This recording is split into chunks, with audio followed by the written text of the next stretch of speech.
গত এপিসোডে ভুলে গেছিলাম দেখাইতে যে শিল্পকলা একাডেমির মহাপরিচালক আসলে বাকশালী কিনা সেটা বিশিষ্ট বাকশালীদের রিয়াকশন দেখে বোঝা যাবে।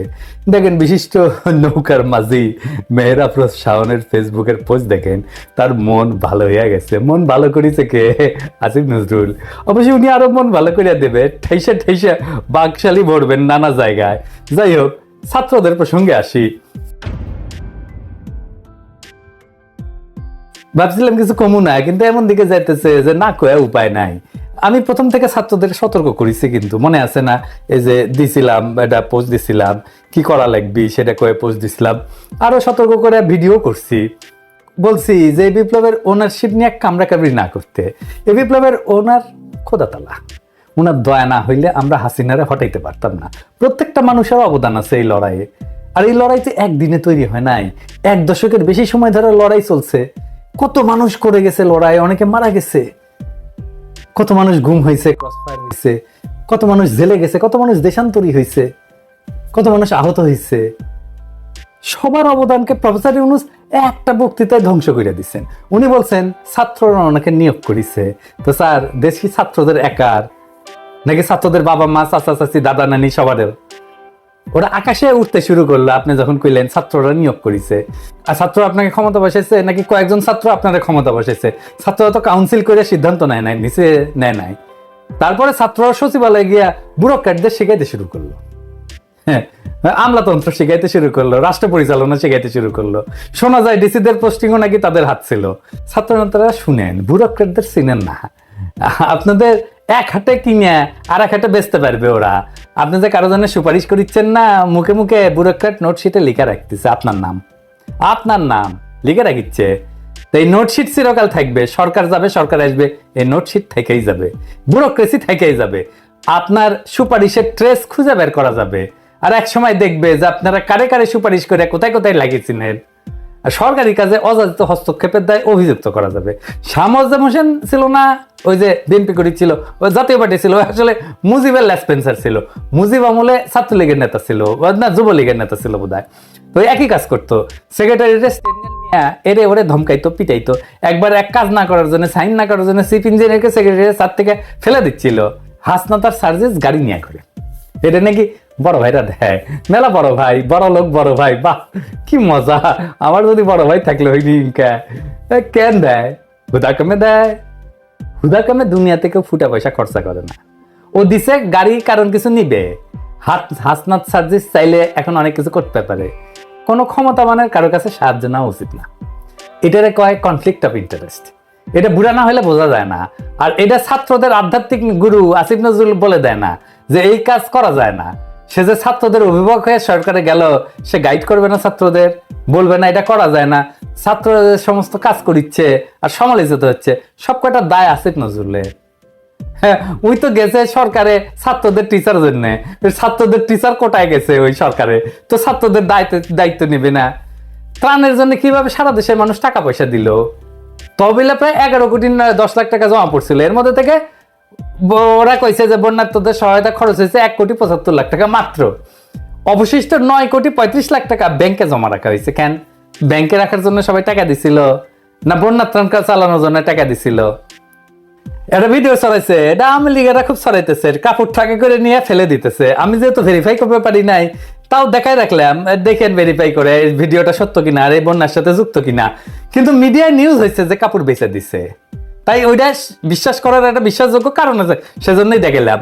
এই যে দেখেন, সেটা আপনারা ত্রাণ নিলেন, তো ত্রাণ না দিলে টাকা ব্যাংকে রাখলেন, বন্যা শেষ, টাকা আপনাদের অ্যাকাউন্টে। এখন কইতেছেন অডিট করবেন, কিছু টার্মিনোলজি শিখেছেন তাই না? হ্যাঁ, জানিচ্ছেন, যেটি পারেন সেটি জানেন। টাকা কেমনে খরচা করবেন এটা প্ল্যান করেন নাই, টাকা তুলে বসে আছেন। এখন কইতেছেন পুনর্বাসনের কাজ করবেন। 9 কোটি টাকা পুনর্বাসন হয়? হ্যাঁ, পুনর্বাসন বুঝেন? পুনর্বাসন করতে এই বন্যায় কত টাকার পুনর্বাসন লাগবে, কেঙ্কা করে করবেন? জিন্দেগিতে পাবলিক এভাবে টাকা দিবে, আপনাদের দিবে না। হ্যাঁ, দিবে না, কয়ে রাখলাম, লিখে রাখেন। এটা করে দিন যাইতেছে, আর একটু করে ক্রেডিবিলিটি হারাইতেছেন, আরো হারাইবেন, আরো হারাইবেন, পথে উঠেছেন। যাই হোক, সিলেকশন করেছেন আসিফ নজরুলের সাথে বৈশা বৈশা উপদেষ্টা, এখন মন্ত্রণালয় চলে না, প্রশাসন স্থবির। এর দায় কার? দায় তো কেউ নিবে না এখন, তাই না? এবার একটু প্রফেসর ইউনূসের প্রসঙ্গে আসি।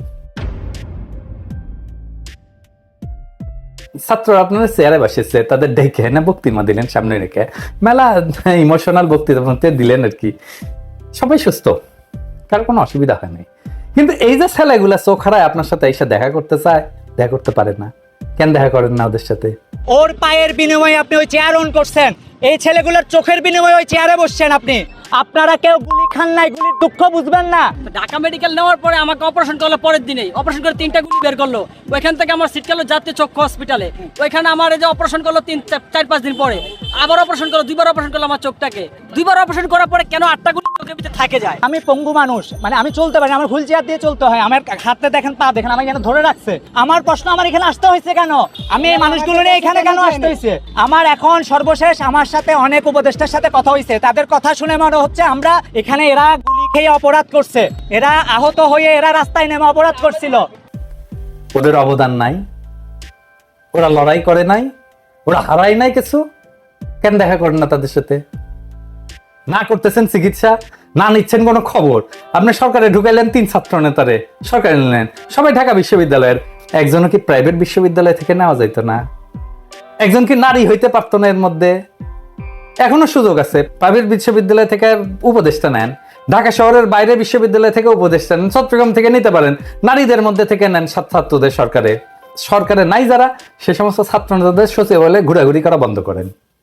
এই প্রসঙ্গে কয়ে রাখি যে কোন কোন কোন বিশ্ববিদ্যালয় পর্যায়ে কারা বেশি রক্ত দিচ্ছে সেটা জানা থাকা দরকার। একটা বিশ্ববিদ্যালয় পর্যায়ে ছাত্র শহীদদের একটা পরিসংখ্যান পাইছি, এটা প্রাথমিক ভুলচুক থাকতে পারে, আমি স্বীকার করে নিচ্ছি। আমি এটা কোনো মিডিয়াকে বলতেছি, যদি দায়িত্ব নিয়ে এটা কমপ্লিট করেন কৃতজ্ঞ থাকবো, এটা ভবিষ্যতের জন্য একটা আকর হইয়া থাকবে। চট্টগ্রাম বিশ্ববিদ্যালয় 2 জন, জগন্নাথ বিশ্ববিদ্যালয় 2 জন, বিউপি 2 জন, MIST 2 জন, বেগম রোকেয়া বিশ্ববিদ্যালয় 1 জন, কুমিল্লা বিশ্ববিদ্যালয় 1 জন, খুলনা বিশ্ববিদ্যালয় 1 জন, সাস্ট 1 জন, ঢাকা বিশ্ববিদ্যালয় কেউ না, 0। রাজশাহী বিশ্ববিদ্যালয় 0, জাহাঙ্গীরনগর বিশ্ববিদ্যালয় 0, বুয়েট 0, সুয়েট 0, রুয়েট 0, ডুয়েট 0, কৃষি বিশ্ববিদ্যালয় 0, মেডিকেল কলেজগুলো 0। আমার লজ্জাই লাগছে এটা দেখে যে মেডিকেল কলেজে রাজনীতি করে আসলাম, এত কিছু শিখলাম, আর মেডিকেল কলেজদের এইখানে ছাত্ররা মারা যেতেছে, মেডিকেল কলেজের ছাত্ররা কিছু করে নাই। নর্দার্ন 5 জন, সাউথ ইস্ট 5 জন, মানারা 2 জন, ড্যাফোডিল 2 জন, প্রিমিয়ার চট্টগ্রাম 2 জন, সোনারগাঁ ইউনিভার্সিটি 2 জন, ইউনাইটেড ইন্টারন্যাশনাল 1 জন, IUT 1 জন, IUB 1 জন, ইস্ট ওয়েস্ট 1 জন, নর্থ সাউথ 1 জন, বরেন্দ্র রাজশাহী 1 জন, ইউসিটি চট্টগ্রাম 1 জন, প্রাইম এশিয়া 1 জন, সিটি ইউনিভার্সিটি 1 জন, আশুলিয়া সিটি ইউনিভার্সিটি 1 জন, UDA 1 জন, BUBT 1 জন, CCN UST 1 জন, BUFT 1 জন। তো সব যদি মিলানো যায় তাহলে পাবলিক বিশ্ববিদ্যালয় 12 জন, আর প্রাইভেট বিশ্ববিদ্যালয় 31 জন, প্রায় 3 গুণ। প্রাইভেট বিশ্ববিদ্যালয় কেন এইভাবে মরিয়া হয়ে লড়লো তা আগামী দিনে গবেষণার বিষয় হতে পারে। আর সরকারে নিলেন শুধু ঢাকা বিশ্ববিদ্যালয়ের 3 জন ছাত্রকে, এটা বৈষম্য না? 18 তারিখ থেকে আন্দোলন টেনে নিয়ে গেছে কে? প্রশ্ন রেখে গেলাম আজকে, এটা নিয়ে পরে বিস্তারিত আলাপ করব। আন্দোলনের যে ওনারশিপ নিয়ে কথা হয় না, এখানে আমার একটাই টেস্ট, হ্যাঁ, পুলিশকে টেরোরাইজ করা হয়েছে কিভাবে কে বলতে পারবে? ছাত্র নেতারা বলতে পারবে? পারবে না। যে কয়টা বিপ্লবী সহিংসতা হয়েছে কোন মাস্টার মাইন্ড করছে কইতে পারবে? এখন অবশ্য কইতে পারে আমরা ভালো ছেলে, আমরা সহিংসতা ঘৃণা করি, আমরা সন্ধ্যাবেলা হাত মুখ দিয়ে পড়তে বসি। এইবার আসেন আর এক আলাপ করি সংবিধান সংস্কার নিয়ে। আমার চিন্তা হইতেছে প্রফেসর ইউনূস কি সত্যি সংবিধান সংস্কার নিয়ে সত্যি সিরিয়াস? আমার মনে হয় না। প্রথমে কমিশনের চেয়ারম্যান হিসেবে শাহদিন মালিককে নিয়োগ দিলেন, 1 সপ্তাহ পরে উনি কইলেন যে আমার পেশাগত ব্যস্ততা আছে, আমি থাকতে পারবো না। তো প্রশ্ন হইতেছে যে যখন ওনার নাম ঘোষণা করছে ওনার সাথে কথা বলে নেননি? যদি কথাই বলে নেন তাহলে তখন বলেনি কেন পেশাগত ব্যস্ততার কথা? ঘোষণা হয়ে যাওয়ার পরে কেন বলে পেশাগত ব্যস্ততার কথা? তার মানে পরামর্শ করেন নাই, না কইরেই আপনারা ঘোষণা করে দিচ্ছেন। এটা কি বাচ্চাদের খেলা যে কাউকে দায়িত্ব দিবেন আর তার আগে সম্মতি নেবেন না? আর দিলেন কাকে? সন্ত্রাসের বিরুদ্ধে অনন্ত যুদ্ধের ক্রুসেডের একজন মহান যোদ্ধা এবং প্রথম আলো ডেইলি স্টার এর প্রিয় পাত্র, এবং তারে আপনারা দিলেন। আলী রিয়াজ আসলে কে? উনি আমেরিকান সিটিজেন, উনি কইতে পারেন আমার দ্বৈত নাগরিকত্ব আছে, কিন্তু তিনি কোন স্বার্থের প্রতিনিধিত্ব করেন বা করবেন, আমেরিকান না বাংলাদেশের? উনি কইতে পারেন যে দুইটারই রাখবো। তো তাইলে কম তো দেখি ফিলিস্তিনের স্বাধীনতার পক্ষে আপনি ইসরায়েলকে আপনি দখলদার মনে করেন? বাংলাদেশ তো চীনের বন্ধুত্ব চায়, বাংলাদেশ তো ভারতের আগ্রাসী পররাষ্ট্রনীতির বিরোধী। একই পজিশন কি আমেরিকা নেয়? আপনি বলেন ইসরায়েল প্রশ্নে আপনার অবস্থান কি? আরো অনেক সেন্সিটিভ ইস্যু আছে, আমি কইলাম না আজকে। ধরেন আমেরিকা যেভাবে এলজিবিটি ইস্যুকে ডিল করে, বাংলাদেশ কি সেভাবে করতে চায়? তো তাহলে কেমনে আপনি আমেরিকার স্বার্থ আর বাংলাদেশের স্বার্থ একসাথে দেখবেন? পারবেন না তো। এটা তো গভীর কনফ্লিক্ট অফ ইন্টারেস্টের মধ্যে পড়ে গেছেন। আরো আলাপ আছে, আসেন, দাঁড়ান যায় না স্যার, আরো আলাপ আছে, শুনে নেন। আলী রিয়াজকে তো আপনারা জানেন যে পেশায় বিশ্ববিদ্যালয়ের শিক্ষক, কিন্তু তার আরো একটা পরিচয় আছে, সে আটলান্টিক কাউন্সিলের ফেলো। আটলান্টিক কাউন্সিলটা কি? মানে আটলান্টিক মহাসাগর নিয়ে গবেষণা করে। না না না, এটা একটা থিঙ্ক ট্যাঙ্ক। মানে আমাদের পানির ট্যাঙ্কি আছে না, উনকে চিন্তার ট্যাঙ্কি, প্রচুর চিন্তা থাকে ওটির মধ্যে। তো আটলান্টিক কাউন্সিল হইতেছে আটলান্টিক ট্রিটি অ্যাসোসিয়েশনের সদস্য, বুঝছাও? তো আটলান্টিক ট্রিটি অ্যাসোসিয়েশনটা কি? আটলান্টিক ট্রিটি অ্যাসোসিয়েশনের কাজ হইতেছে নানা জায়গা থেকে নানা ধরনের লোকজন, গুরুত্বপূর্ণ লোকজনকে এক জায়গায় নিয়ে আসা। যেমন ধরেন পলিটিশিয়ান, ডিপ্লোম্যাট বা কূটনীতিবিদ, মিলিটারি অফিসার আর একাডেমিশিয়ান, মানে প্রফেসর টফেসর, আলী রিয়াজের মতো প্রফেসর, এগুলোকে একসাথে করে এক জায়গায় নিয়ে আসে, নিয়ে দেয় ঘুটা, বুঝছাও, স্যালাইনের মতো। তারপরে স্যালাইন বানায় এটা। তো স্যালাইনের কাজ কি? স্যালাইনের কাজ হচ্ছে ডায়রিয়া হইলে খাইলে নাকি ভালো, শরীর ভালো হয়ে যায়। আটলান্টিক ট্রিটি অ্যাসোসিয়েশনের এই স্যালাইনের কাজ হইতেছে নেটোরে সাপোর্ট করা। জি জি জি, নেটোরে সাপোর্ট করা। তো নেটোরে যে সাপোর্ট করা, তারে আপনার সংবিধান সংস্কারের কাজ দিবেন। প্রফেসর ইউনূস আপনি করতেছেন কি? নেটোর লোক আইনা সংবিধান সংস্কার করছেন? এটা আপনার বুদ্ধি নাকি কেউ বুদ্ধি দিছে? আমেরিকা দিছে? হ্যাঁ, আপনার একটা কথা কই, আপনি কি জানেন যে আপনার সবচেয়ে উইক পয়েন্ট কোনটা? উইক পয়েন্ট হইতেছে আপনি একজন কঠিন আমেরিকান বন্ধু। এটা আপনার ইমেজ বাংলাদেশে সাধারণ মানুষের মধ্যে। বাংলাদেশের সাধারণ মানুষ আমেরিকারে পছন্দ করে না। বড় লোকরা করতে পারে, সুশীলরা করতে পারে, এই মধ্যবিত্ত মিডল ক্লাসরা করতে পারে, কিন্তু সাধারণ মানুষ করে না। এই যে আপনার নাকি ছাত্ররা চাকরি দিচ্ছে বলে আপনি আপনি বলেন যে আপনার ছাত্ররা চাকরি দিচ্ছে, কিন্তু আপনার বৈধতা উৎপাদন করেছে কে? কারা? আপনি চেনেন? তাদের চেনেন না। আপনি আমেরিকান বন্ধু এটা জানার পরেও কারা জনগণকে বুঝাইছে যে আপনারা মাইনা নিতে হবে? তার মধ্যে এই বান্দাও একজন, এই বান্দা একজন। আর আপনি সাইধা নেটোর লোকরা ডাইকে না সংবিধান সংস্কার করাইতেছেন। আপনার উপদেষ্টাদের বেশিরভাগ ভালসুন টু দি পাওয়ার ইনফিনিটি, কেউ কেউ জাউরা টু দি পাওয়ার ইনফিনিটি, যেমন আলী ইমাম মজুমদার। তো আপনার নাই পুলিশ, নামাইতে হয়েছে সেনাবাহিনী, সেই সেনাবাহিনী আবার আপনার কথা শুনে না। আপনার মাথার উপরে বসে আছে সুপুর মতো এক বাকশালী জাউরায়। আপনার প্রশাসন বেড়া ছাড়া অবস্থা। আপনার নিয়োগকর্তা ছাত্রদের জনপ্রিয়তা দরবেশ বাবার শেয়ার মার্কেটের মতো নিম্নমুখী। পার্বত্য চট্টগ্রাম জ্বলতেছে, আপনি এই টাইমে এই রিস্ক নিলেন। তো উনি কেমন টিচার সে আলাপে আজকে আর গেলাম না, যদি দরকার পড়ে যাব। আমাদের ভবিষ্যতের সরকার যে সংবিধানের শপথ নিবে, সেই সংবিধান সংশোধনের জন্য আমাদের এমন একজনকে নিয়োগ করতে হবে যার পাসপোর্টটা বিদেশি আর যে নেটোর কাজ করে। তো তাইলে আমরা যুক্তরাজ্যের একজন স্বীকৃত সংবিধান বিশেষজ্ঞকে নেই না কেন? ওনার চেয়ে ভালো হবে। অন্তত সংবিধান নিয়ে পর্যাপ্ত জ্ঞান এবং দক্ষতা থাকবে। তারপরে তো আমাদের সরকার তো ওয়েস্টমিনিস্টার ধাঁচের সরকার, তাই না? উনি তো কাজ করেন আমেরিকান স্টাইলে।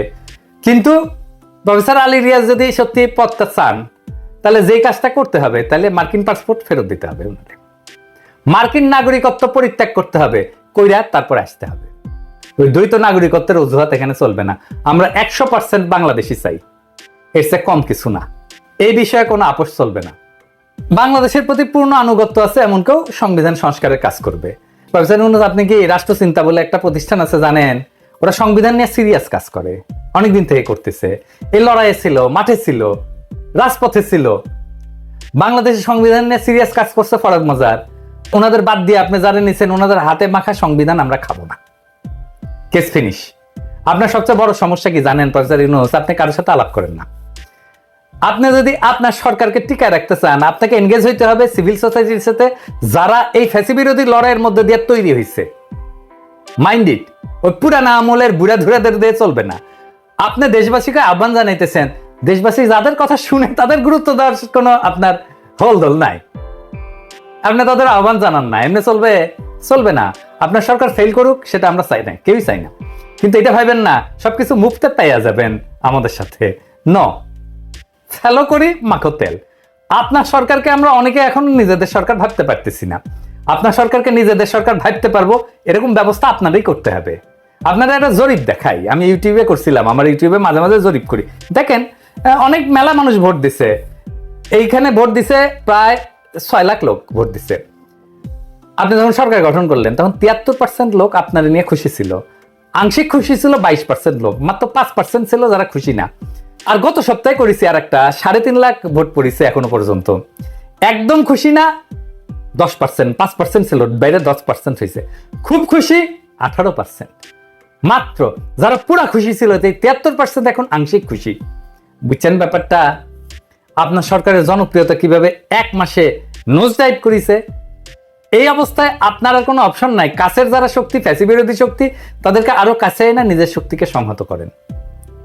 এটা ভাইবেন না যে আমেরিকার সাপোর্টে আপনার চলে যাবেন, জি না, ওটা হাসিনাও ভাবিছিল, তার দল ছিল, তার তৈরি প্রশাসন ছিল, পুলিশ ছিল, জুডিশিয়ারি ছিল, আপনার কিছুই নাই এগুলার। যদি সরকারকে টিকাইতে চান দ্রুত ফ্যাসিবাদ বিরোধী সকল শক্তির কাছে টানেন, এরাই হবে আপনার রক্ষা কবচ। আমি এপিসোডের শেষে একজন শহীদের গল্প বলি।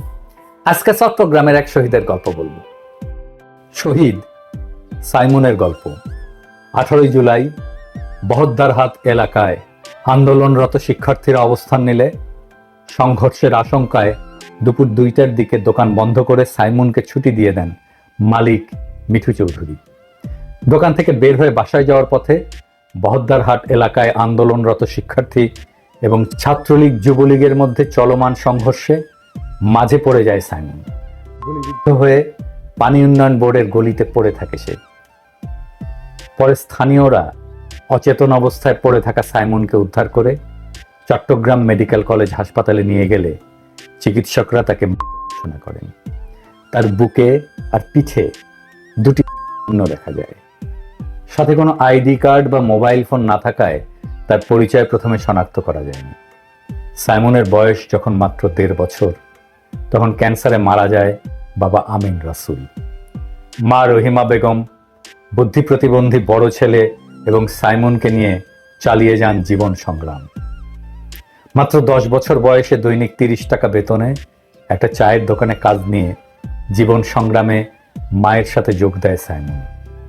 বছর 3 আগে গ্রামের বাড়ি সন্দ্বীপের বক্তারহাট এলাকা থেকে চট্টগ্রামের বহদ্দারহাটে একটা মুদি দোকানে বিক্রয় কর্মী হিসেবে যোগ দেন। করিতকর্মা এবং চটপটে স্বভাবের কারণে সবাই তাকে পছন্দ করত।